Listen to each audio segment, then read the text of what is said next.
I see episode 2 as like Nasubi in a thumbnail, which I know the story of Nasubi, so I might skip that part.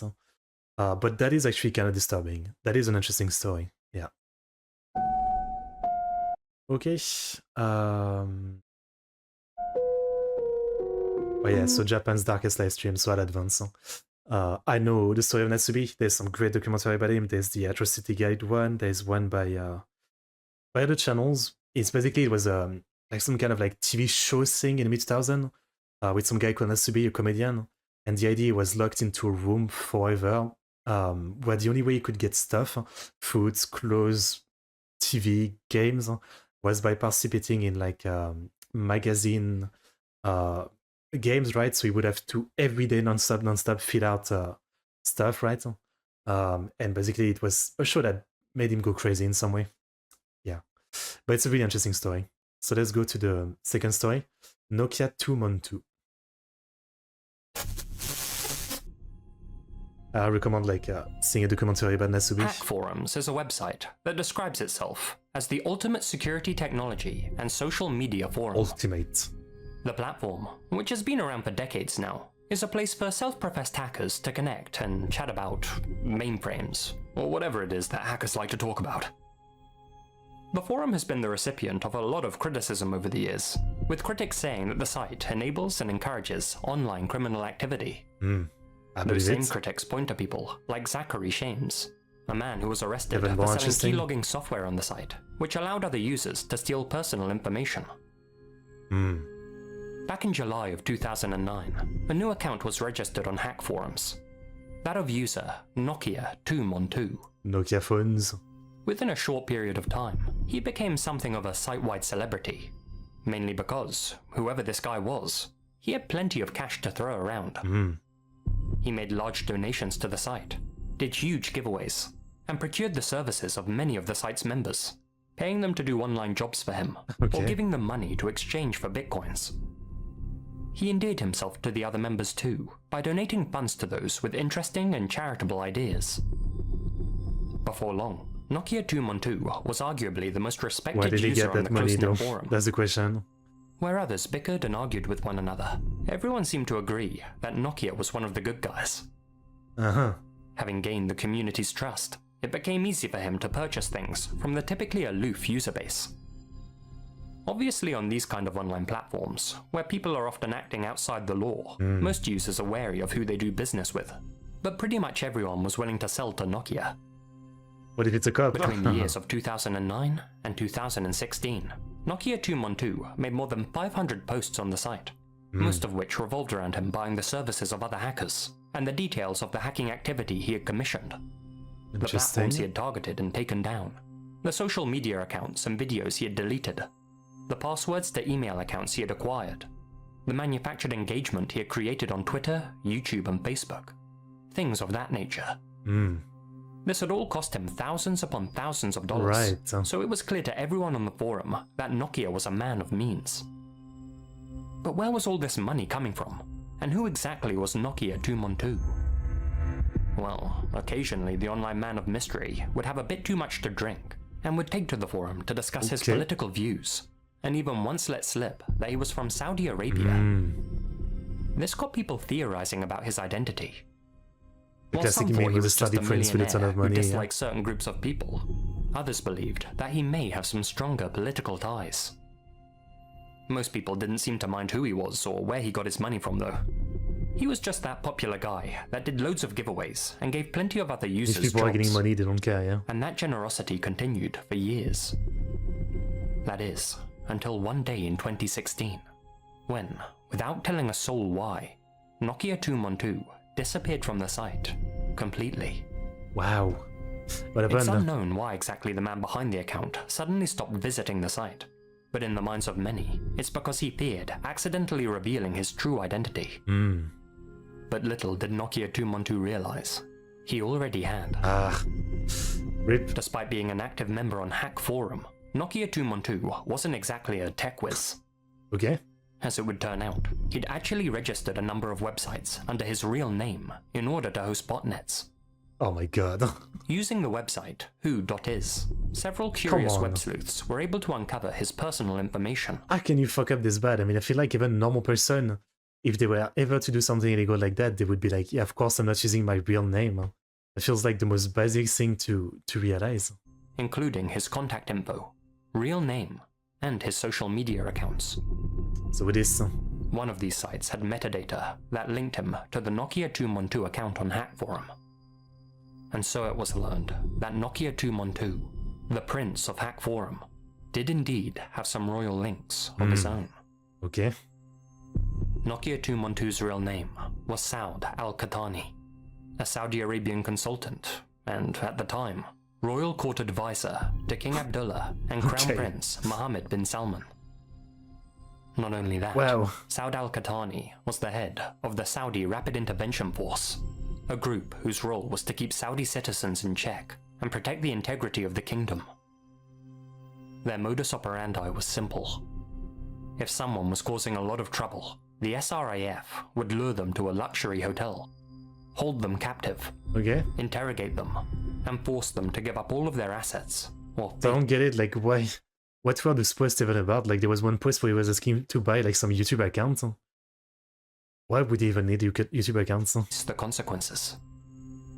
Those consequences involved electrocution, flogging, and lifelong imprisonment. Saud personally oversaw a large number of those operations. He was also present during the horrific torment of Lojane Al-Hathrul, a women's rights activist who, unbelievably, thought females should be able to drive cars and shouldn't require male guardians. What a shocking thing to say. For 3 years, she and numerous other members of her group were beaten, shocked, mocked drowned, forced to pleasure their guards, and were threatened daily with death. I mean, Saud himself. You know, it's like, it should have been obvious to anyone that forum that like the money, like someone with so much money coming out and so altruistic was for no one that great. I don't know. And do they even care that the guy was terrible? Probably not.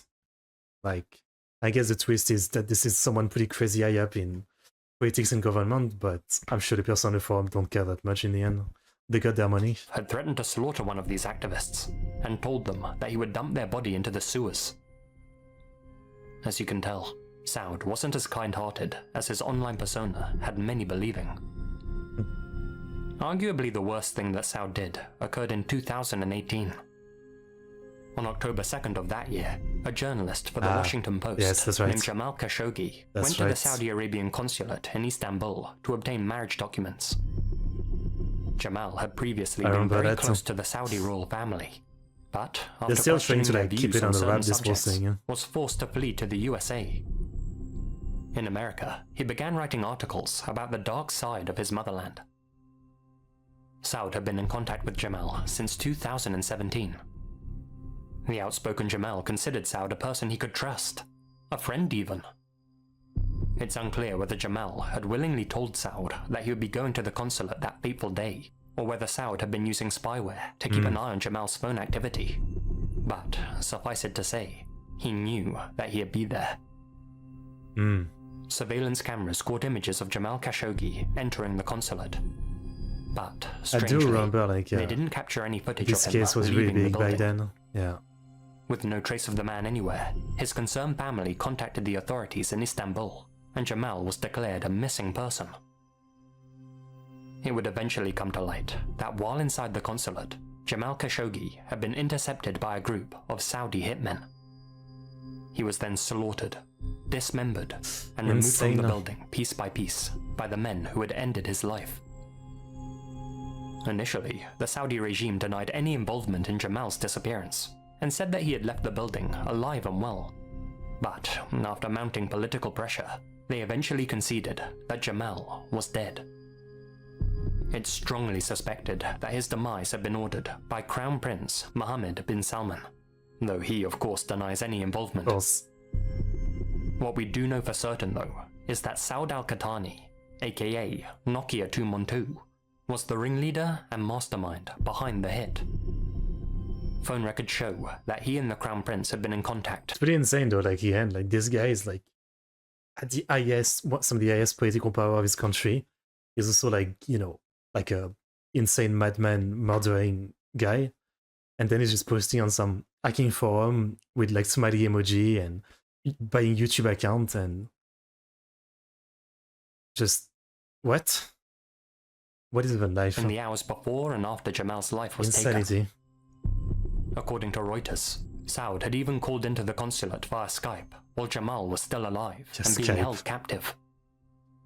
During the video call, he reportedly taunted Jamal before telling his hit squad to bring me the head of the dog. To this day, Jamal's remains have never been located. And under the protection of the Crown Prince, Saud al-Qahtani has never faced legal repercussions for his role in the operation. Of course. Of course. It would later be revealed that shortly before Jamal's slaying, Saud had procured the tools used to hack into the phone of Jeff Bezos, the CEO of Amazon and the owner of the Washington Post, the publication that Jamal worked for. His aim was to, quote, influence, if not silence, any negative reports related to the Saudi regime. And yet, obviously, this all backfired because this case was massive, like everybody was talking about it. But obviously, you know, like, people have already kind of forgotten about it at this point. In how Saud knew that Jamal would be entering the consulate on October 2nd. It came as a shock to many users on Hackforum I would be instantly shocked that the too. kind and charitable Nokia 212 was actually a monster. And but at the same time, again, like, even if it wasn't for money, like, who is shocked? Like, if I talk to someone online, like, even any of you right in the chat, I don't really know you personally, right? Like, it's so easy to have a profile picture and just, like, write in whatever way you want. Like, I don't know anyone. Like, it's, you know, in truth, like, if you're talking to anyone online, even, like, over voice chat or something, you don't know anyone. Like, you shouldn't be that shocked when they turn out to be very different from how they portray themselves, because most people, you know, either you have the people who like troll, are super mean and aggressive and violent online, you know, while they're just, they act somewhat normal in real life. So again, this isn't like they act in real life, or on the other hand, people who like act more normal in sense in real life, where they kind of like assholes in real life. Like, you shouldn't really trust anybody to just be like themselves online. Like, if you talk to someone, yeah, of course, they probably have some skeleton in their closet. Than that, many of them had unwittingly done jobs for him that may have caused some good people a lot of anguish. It just goes to show, when it comes to anonymous platforms and I'm on sure the they're happy about it, they get some money. You never truly know who you're dealing with. Yeah. Yeah. While searching for new content to cover, I came across something on Reddit which caught my eye. Very interesting. 4 months ago, user MadBull405 made a post on the Internet Mysteries subreddit titled "Very Odd Text-to-Speech Generator That Seems to Have a Mind of Its Own." In the post, MadBull explained how he had been searching for a bonsai buddy clone to relive some childhood memories. What? While doing so, he stumbled upon tetis.com/SAPI4. The only thing on the website is a basic text-to-speech generator with several synthetic voices to choose from.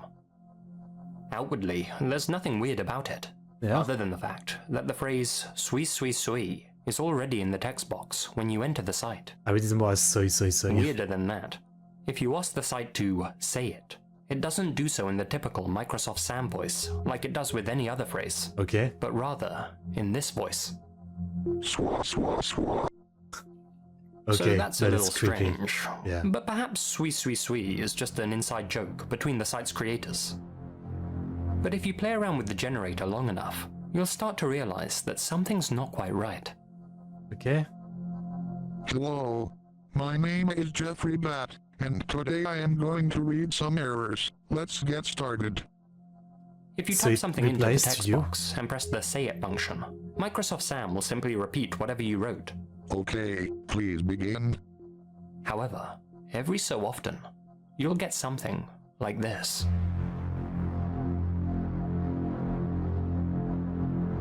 Andy, do you know any good lawyers?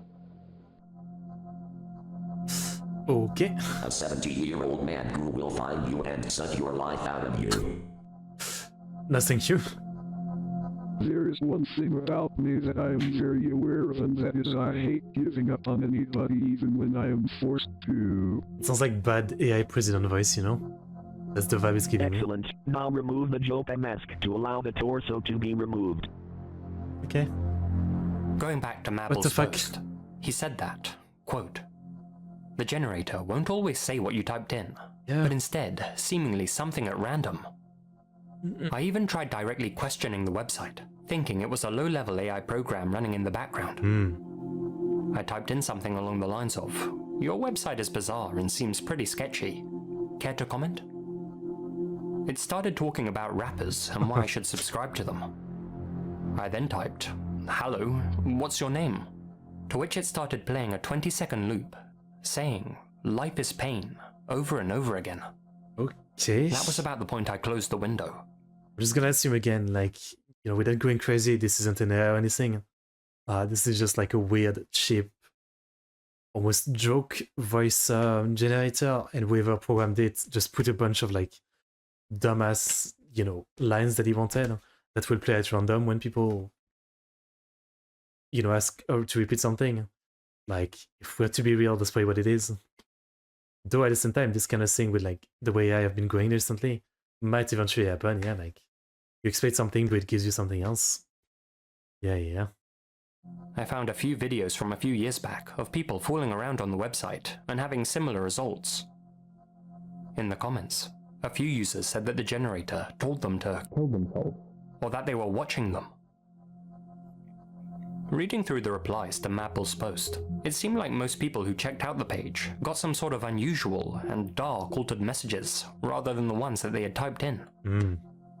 What I found really disturbing though were the people saying that they got specific responses to the things they wrote. Yeah, that would be weird. Huh? That would be It wise. also doesn't seem like any of these Facts. creepy phrases get repeated. That they're all unique, and in some instances, eerily Okay, personalized. then that's way more weird. Huh? There's obviously something off about this website. So, what could it be? A joke site made up to try and scare a few unsuspecting people? Yeah, that's what I'm An old thinking. ARG that's long since been forgotten? Some sort of creepy AI? Or something more sinister?